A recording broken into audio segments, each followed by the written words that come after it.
Hi, and welcome to week 10 of English 1302. I'd like to address a couple of issues with you regarding the third research assignment sheet.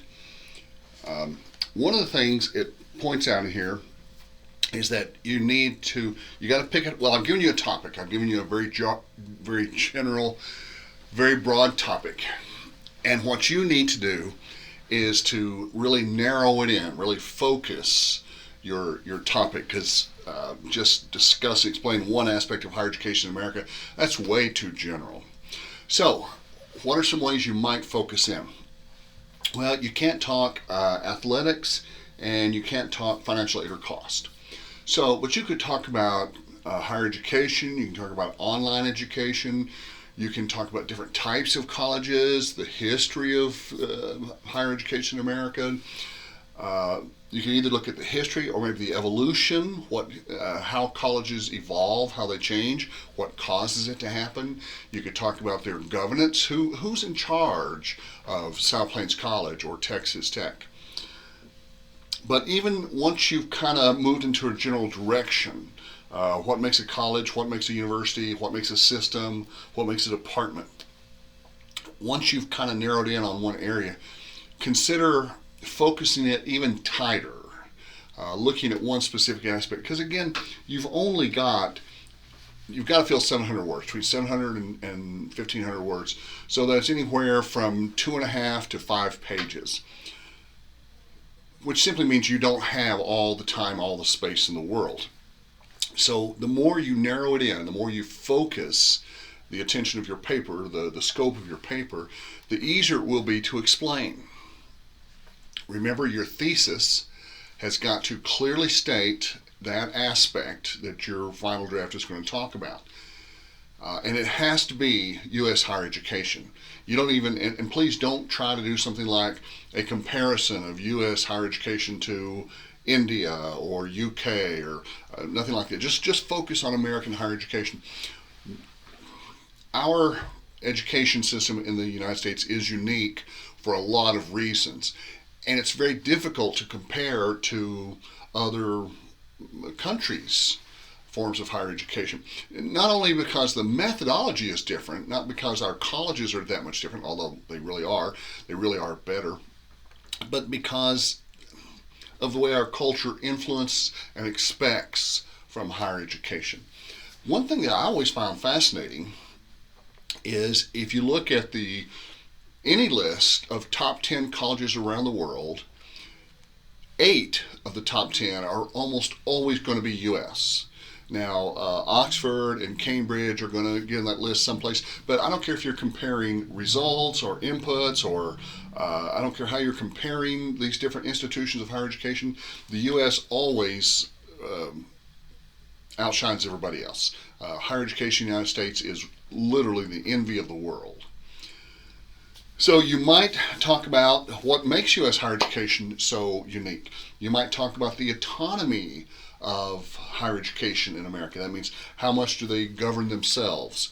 Quite a bit, it turns out. You could talk about the role of the professor. You could talk about the different levels of teaching. What's the difference between a full professor and an associate professor and an assistant professor and a professor emeritus? You can just explain these kind of common things. Well, not common, but things that are common to higher education in the United States.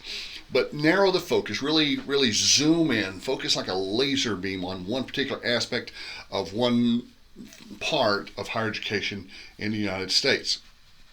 Now, you're going to need 3 sources for this paper, and as you go through your research, again, let me strongly recommend Google Scholar. www.google.com/scholar, and it has a little tagline, a little motto there: stand on the shoulders of giants. A quote from, I think, Edison, who said, if I have seen further than others, it's because I have stood on the shoulders of giants, meaning his work builds on the work of others. But as you do your research, you're going to find tons of material. Even if you've got a very, very narrow focus on your topic, there's still lots and lots and lots of research out there. Why is that? Because, as a college student, you are one of the most studied parts of our culture. Colleges and college students get studied and researched and reported on more than almost anything else for a lot of different reasons. But there's lots of published research about higher education, so focus in on one particular aspect of it: its structure, its history, its future. What's college going to look like 10 years from now or 20 years from now? And do some research. But remember, as you're doing your research, you only need 3 sources. You don't want 2, you don't want 4 or 5, you want exactly 3 sources, but you want the 3 best. So make sure that all 3 of your sources meet those 4 criteria outlined in the PowerPoint. Authority, they have to have an author. They have to have somebody whose name is on it who is an expert in the field, who has published other works or books. So it has to have some authority, a person's name. It has to have some depth. You don't want like a pamphlet or a paragraph or a newspaper article. You want something 10, 20, 30 pages, 100 pages. So a book or a journal article, a scholarly article are usually the best for that. You don't want a website. Authority, depth, timeliness. It needs to be pretty recent.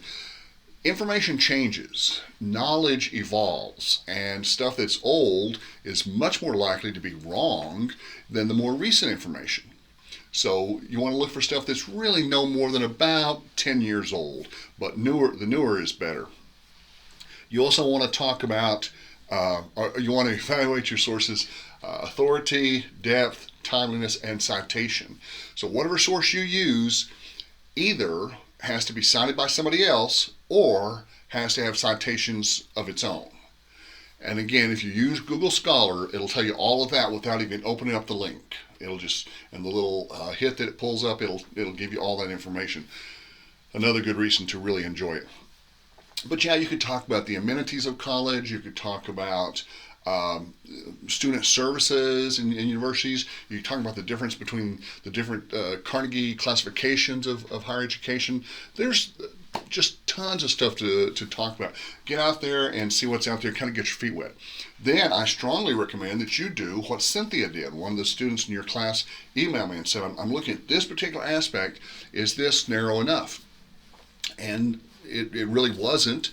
I was able to recommend 3 or 4 other areas that she might look at, and I'm sure she'll pick something good and develop that idea. But remember, you want something that's focused enough so that you can fully explain it in just 3 or 4 pages, which really isn't very much. Now on your outline, which I believe is due Sunday, November 2nd. Ooh, that's this Sunday. Yeah, be sure it looks just like that formal outline that we used on the R2 project. Okay, you got to have a heading, you got to have a thesis, which is the main idea. You should have your research done, you should have your topic census done.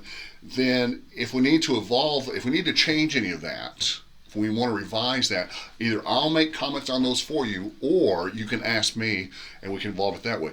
Without some interaction, you have to stick with what you turn in. And I'm first to tell you, first attempts are not always the best.